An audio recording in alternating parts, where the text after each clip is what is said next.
मंडळी नमस्कार. मंडळी, स्थानिक स्वराज्य संस्थांच्या निवडणुकीच्या निमित्तानं राज्यातल्या महायुती सरकारच्या घटक पक्षांमध्ये हाणामारी बघायला मिळालेली आहे.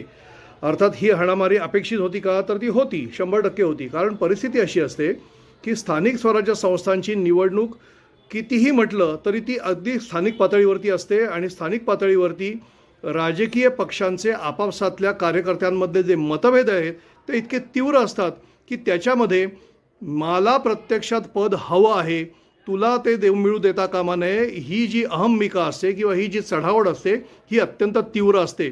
परिस्थिती अशी होते की जसजसं राजकारण वरती जात जातं, म्हणजे समजा महानगरपालिका किंवा जिल्हा परिषदा किंवा त्याच्यावरती गेलं तर आपण राज्याची विधानसभा आणि त्याच्यानंतर लोकसभा, याच्यामध्ये महायुती म्हणजे किंवा किंवा कुठच्याही पक्षाची आघाडी महाविकास आघाडी असू दे किंवा महायुती असू दे, एखाद्या पक्षाचा आमदार किंवा खासदार आपण सहन करू शकतो. वास्तविक तोही सहन करणं कठीणच असतं, परंतु एक राजकीय तडजोड म्हणा किंवा एखादी राजकीय गणितं म्हणा, ही जमवण्याकरता ही तडजोड सहन केली जाते.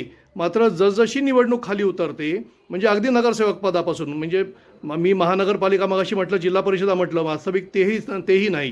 कारण जिल्हा परिषदा आणि महानगरपालिकांमध्ये सुद्धा आपला जो गट असतो, म्हणजे जिल्हा परिषदांमध्ये गट असतो आणि महानगरपालिकामध्ये प्रभाग असतो.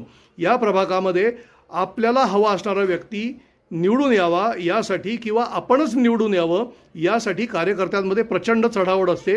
मग आणखी खाली आलं तर पंचायत समित्या, नंतर नगरपरिषदा, नगरपंचायती आणि मग ग्रामपंचायती, याच्यामध्ये तर अगदी घराघरांमध्ये चढाओढ असते आणि घराघरामधले वाद जे असतात ते प्रचंड मोठ्या प्रमाणामध्ये असतात. आणि हे वाद कुठल्याही परिस्थितीमध्ये शमवणं शक्य नसतं, कारण प्रत्येकालाच निवडून यायचं असतं ना.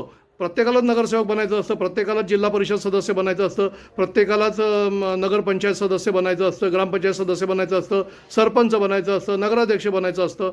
आणि अधिकार कोणाला नको असतात, कारण सध्या सत्ता जी आहे ना ती अधिकारांपेक्षा पैशाकडे जास्त झुकलेली दिसते आहे.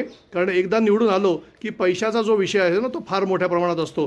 त्यामुळे या गोष्टी होणारच. मात्र महायुतींमध्ये ज्या पद्धतीने हाणामारी झालेली आहे, ज्या पद्धतीने पैशाची पळवापळी झालेली आहे, हे लक्षात घेता काही ठिकाणी भाजप आणि काँग्रेस झालेलं आहे, नाही असं नाही, परंतु प्रमुख जे गोष्ट लक्षात येते, यातून दोनच गोष्टी लक्षात येतात की एक तर भाजपाला एक नंबरचा पक्ष बनायचा आहे, ही शक्यता तीव्र झालेली आहे.